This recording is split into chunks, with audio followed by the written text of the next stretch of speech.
തെറ്റും കുറ്റവും നിയമത്തിൻ്റെ മുമ്പിലും ദൈവത്തിൻ്റെ മുമ്പിലും രണ്ട് വിധത്തിൽ കാണപ്പെടുന്നവയാണ്. എല്ലാ തെറ്റുകളും കുറ്റമാണെന്നില്ല, എല്ലാ കുറ്റങ്ങളും തെറ്റുമാണെന്നില്ല. അതിൻ്റെ ശരിയും തെറ്റും നിർണ്ണയിക്കുന്നത് ധാർമ്മിക മനസാക്ഷിയുടെ മുമ്പിൽ നിന്നിട്ടാണ്. എന്തുമാവട്ടെ, കുറ്റം ചെയ്ത വ്യക്തിയെ എന്തിന് ജയിലിലടക്കണമെന്ന് പലരും ചോദിച്ചിട്ടുണ്ട്. കുറ്റം ചെയ്ത വ്യക്തിയെ ജയിലിലടക്കുന്നതിൻ്റെ 2-3 ഉദ്ദേശങ്ങളാണ്. ഒന്ന്, ആ വ്യക്തിയെ റിഫോം ചെയ്യണം, നന്നാക്കണം. കാരണം ആ വ്യക്തി കുറ്റം ചെയ്യാനിടയായ സാഹചര്യങ്ങളിൽ നിന്നാൽ തന്നെ കുറ്റവാളി ഒരിക്കലും നന്നാവില്ല എന്നൊരു പ്രസംഷൻ ഉള്ളതുകൊണ്ട്, ചിന്തയുള്ളതുകൊണ്ട് മാറ്റി നിർത്തുന്നു. പക്ഷെ ജയിലിൽ പോയിട്ട് ആരെങ്കിലും നന്നായി തിരിച്ചു വന്നതായിട്ട് ഞാൻ കേട്ടിട്ടില്ല. അവിടെ വെച്ച് ചിലർക്കൊക്കെ മാനസാന്തരം സംഭവിച്ചതായിട്ട് കേട്ടിട്ടുണ്ട്. അല്ലാതെ ജയിലിൽ വിട്ടതിൻ്റെ പേരിൽ ഒരു റിഫോർമേഷൻ കിട്ടിയതായിട്ട് കണ്ടിട്ടില്ല. അത് നമ്മുടെ ഇന്ത്യയിലെ അല്ലെങ്കിൽ ലോകത്തിലെ തന്നെ ജയിൽ വ്യവസ്ഥതയുടെയോ ജയിലിനോടുള്ള സമീപനത്തിൻ്റെയോ ജയിൽ ജീവിതത്തിൻ്റെയോ ഒക്കെ പ്രത്യേകത കൊണ്ടാണ്. വേറെ ഒരെണ്ണമാണ് റീഹാബിലിറ്റേഷൻ. ഒന്ന്, റീഹാബിലിറ്റേറ്റ് ചെയ്യാനായിട്ട് ഇവിടെ നിന്ന് മാറ്റി നിർത്തുക എന്നുള്ളത്, ഒരു ഐസൊലേറ്റ് ചെയ്ത് മാറ്റി നിർത്തുന്നതാണത്. പണ്ടൊക്കെ അങ്ങനെയായിരുന്നല്ലോ. ഈ പിന്നെ ഏകാന്ത തടവൊക്കെ അങ്ങനെയായിരുന്നു, കഠിന തടവൊക്കെ അങ്ങനെ തന്നെയായിരുന്നു. ഇപ്പോൾ അതെല്ലാം, ആ കാഴ്ചപ്പാടെല്ലാം മാറി.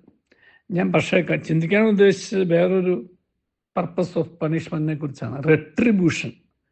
നമ്മൾ കാവ്യനീതിയെക്കുറിച്ച് ചിന്തിക്കുമ്പോൾ റെട്രിബ്യൂഷനെ കുറിച്ച് ചിന്തിക്കാതിരിക്കാൻ വയ്യ. ഈ റെട്രിബ്യൂഷൻ എന്ന് പറയുന്നത് എന്ത് കുറ്റമാണോ ചെയ്തത് ആ കുറ്റത്തിൻ്റെ കാഠിന്യത്തിനനുസരിച്ചുള്ള ഒരു ശിക്ഷ, അപ്രോപ്രിയേറ്റ് ആയിട്ടുള്ള ശിക്ഷ ലഭിച്ചില്ല എന്നുണ്ടെങ്കിൽ ആ കുറ്റം ചെയ്ത വ്യക്തിക്ക് പോലും ആ കുറ്റത്തിൻ്റെ തെറ്റിൽ നിന്നുള്ള മോചനം കിട്ടി എന്നുള്ളൊരു തോന്നൽ വരില്ല. ഞാൻ ചെയ്ത തെറ്റിന് മതിയായ പരിഹാരമായി ഈ ശിക്ഷ എന്നുള്ള ഒരു തിരിച്ചറിവാണ് ഈ റെട്രിബ്യൂഷൻ്റെ പിന്നിലുള്ളത്. അത് സമൂഹത്തോടുള്ള ഒരു വിളിച്ചുപറച്ചിലുകൾ കൂടിയാണ്.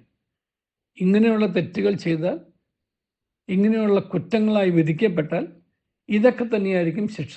അപ്രോപ്രിയേറ്റ്നെസ് ഓഫ് പണിഷ്മെൻറ്റുകളെ കൂടിയാണ് ഒരർത്ഥത്തിൽ ഈ റെട്രിബ്യൂഷൻ എന്ന് പറയുന്നത്.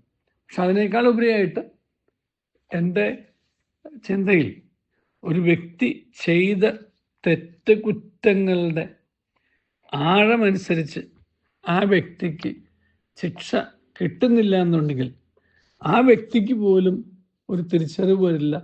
ഞാൻ ചെയ്ത തെറ്റിന് പ്രപ്പോർഷനേറ്റ് ആയിട്ടുള്ള, ആനുപാതികമായിട്ടുള്ള ഒരു ശിക്ഷ ഞാൻ അനുഭവിച്ചു. അതുകൊണ്ട് എൻ്റെ മനസാക്ഷിയിൽ നിന്ന് പോലും എനിക്ക് ഒരു മനസാക്ഷി കുത്തിൽ നിന്ന് പോലും ഒരു മോചനം ഉണ്ടാവണമെന്നുള്ളത്. നമ്മൾ ഒരു കാര്യം മനസ്സിലാക്കിക്കൊള്ളണം. നമ്മൾ ചെയ്ത തെറ്റ് കുറ്റങ്ങളുടെ ആഴമനുസരിച്ച് എവിടെയെങ്കിലുമൊക്കെ അത് നമ്മളെ തിരിച്ച് കുത്തിക്കൊണ്ടിരിക്കും. ആ തിരിച്ച് കുത്തലിൻ്റെ ഒരു ഭാഗമാണ് ഒരർത്ഥത്തിൽ നമുക്കായി സമൂഹം വിധിക്കുന്ന ശിക്ഷ. ആ സമൂഹം അല്ലെങ്കിൽ സൊസൈറ്റി അല്ലെങ്കിൽ സ്റ്റേറ്റ് വിധിക്കുന്ന ശിക്ഷ അനുഭവിക്കുന്നതിലൂടെ നമുക്ക് തന്നെ നമ്മുടെ മനസ്സിനൊരു നവീകരണം, കടങ്ങളുടെ പൊറുതി കിട്ടുകയാണ് ചെയ്യുന്നത്. കാരണം അത് ഓരോ കുറ്റത്തിലൂടെയും ഓരോ കടത്തിലേക്കാണ് നമ്മൾ പോകുന്നത്. കാരണം സമൂഹത്തോടുള്ളൊരു കടമാണ്.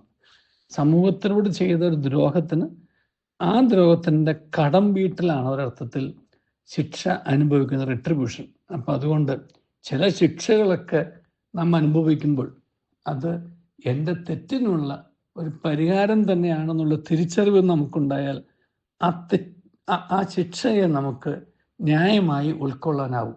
അങ്ങനെ വല്ല ഉൾക്കൊള്ളലും നമ്മുടെയൊക്കെ ജീവിതത്തിൽ ഉണ്ടാവേണ്ടതാണ്. ഞാൻ ചെയ്ത തെറ്റിൻ്റെ തന്നെ ഒരു പരിഹാരമായിട്ട് ആ ശിക്ഷയെ കാണാൻ കഴിയണം. അത് എൻ്റെ നന്മയ്ക്കും നമ്മുടെ ഓരോരുത്തരുടെയും തിരിച്ചറിവിനും തിരിച്ചുവരവിനും കാരണമാകും. സമൂഹത്തിലേക്കുള്ള മുഖ്യധാരയിലേക്കുള്ള തിരിച്ചുവരവിനും കാരണമാകും ആ പരിഹാരം അനുഷ്ഠിച്ച് കഴിയുമ്പോൾ. ദൈവം നമ്മെ അനുഗ്രഹിക്കട്ടെ. നല്ലൊരു ദിവസം എല്ലാവർക്കും നേരുന്നു. റേഡിയോ മല്ലു, മലയാളിയുടെ പാട്ടുപെട്ടി.